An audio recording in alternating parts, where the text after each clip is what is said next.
Heidelberg, dipersembahkan oleh Sinode Gereja Kristus Tuhan. Pertanyaan ke-43. Keuntungan apa lagi yang kita dapat dari pengorbanan dan kematian Kristus di atas kayu salib, sehingga keinginan daging yang jahat tidak dapat lagi menguasai kita?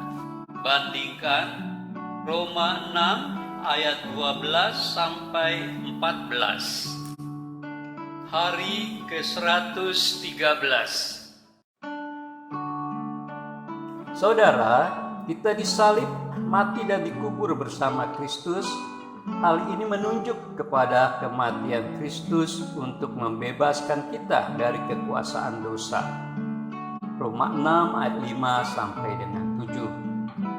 Bahkan mati dan dikuburkan bersama Kristus berarti bahwa diri kita yang lama tidak lagi bersama kita, sebab sudah mati dan dikuburkan. Dengan demikian manusia lama kita telah ditanggalkan dan diganti dengan manusia baru. Hal ini menimbulkan kehidupan baru, pandangan ekstrim berkenaan dengan manusia lama dan baru. Yang pertama, pesimistik yang berlebihan.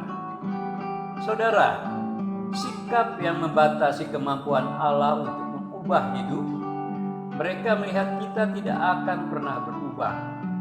Manusia lama akan tetap ada dan tidak mungkin diubah menjadi manusia baru. Saudara, pandangan ini merupakan penyangkalan terhadap kuasa pengudusan dari Roh Kudus untuk mengubah kita dari kebiasaan-kebiasaan lama yang tidak berkenan di hadapan Allah. Pandangan yang kedua, optimistik yang berlebihan.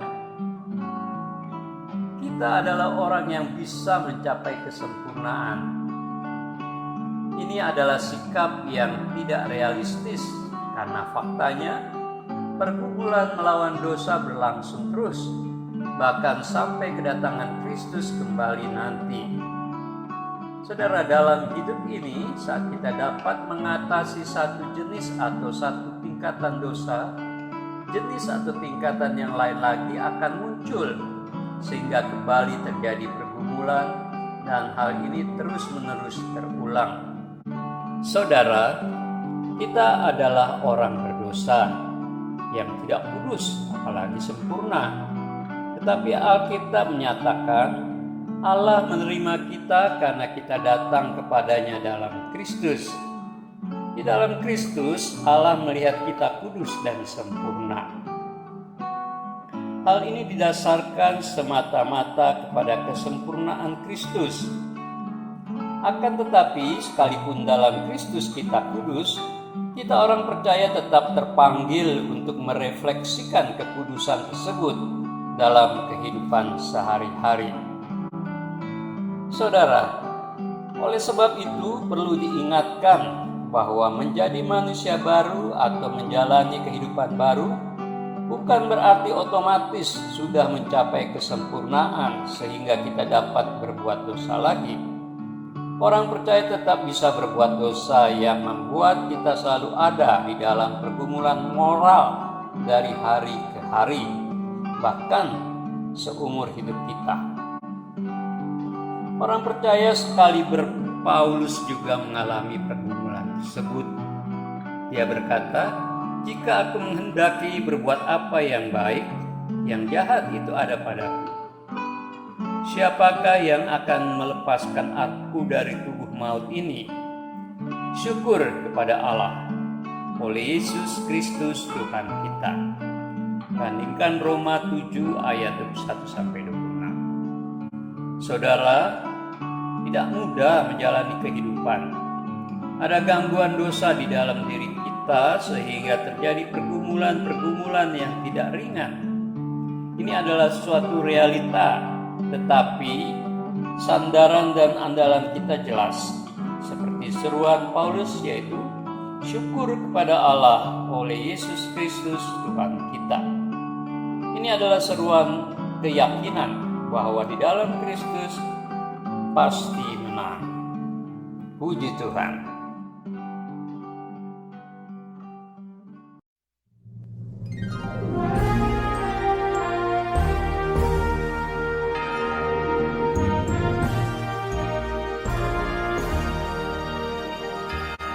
Jalan dengan Tuhan dalam terang Injilnya, betapa terangnya jalanku. Ku taat perintahnya, selalu Dia beserta dengan orang beriman bakti. Iman bakti hanya jalan ini untuk menyenangkan Yesus. Hanya jalan ini.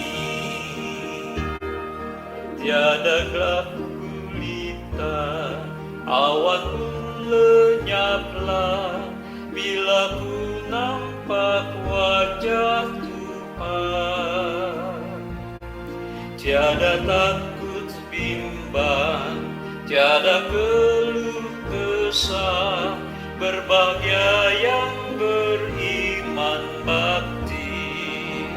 Iman bakti hanya jalan ini untuk menyenangkan Yesus. Hanya jalan